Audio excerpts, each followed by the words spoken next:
वाला सूरज, ज़मीन व आसमान में बसने वाली सारी मखलूक कलमा तौहीद के पढ़ने वालों की खिदमत में मुबारकबाद पेश कर रही है, इसलिए कि उन्होंने रमज़ान मुक़द्दस के मुक़द्दस में तरीके से गुजारा, इबादत की और अपने रब को राज़ी की। उसके लिए अल्लाह तबारक व तआला ने इनाम अता फरमाया, ईद अता फरमाया।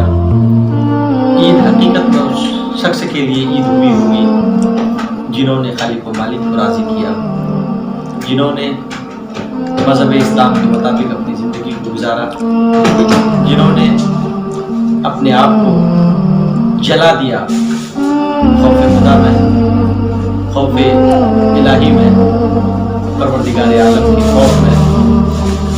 और इस वक्त फ़लस्तीनी मुसलमानों के ऊपर जो गलत तरीके से साजिशें की जा रही हैं, परवरदिगार आलम फ़लस्तीनी मुसलमानों की ख़ास मदद फरमाए, फजल फरमाए। पूरी दुनिया में मुसलमान जहाँ कहीं भी हैं, परवरदिगार आलम हर उम्मत मुस्लिमा पर ख़ास फजल फरमाए। खुसूसियत के साथ मुसलमान बच्चे को अल्लाह तबारक व तआला ये तौफीक अता फरमाए कि अल्लाह ने उनके मज़हब इस्लाम जैसी नेमत अता फरमाया है।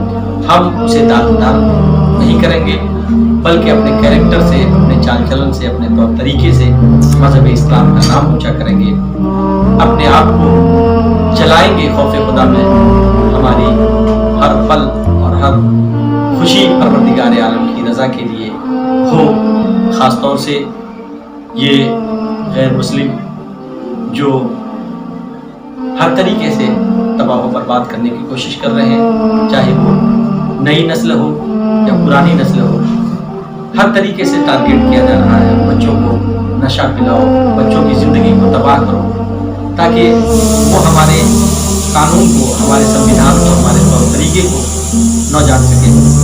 परवरदिगार आलम हम सबको ख़ास तौर से मज़हब इस्लाम को करने की तौफीक अता फरमाए।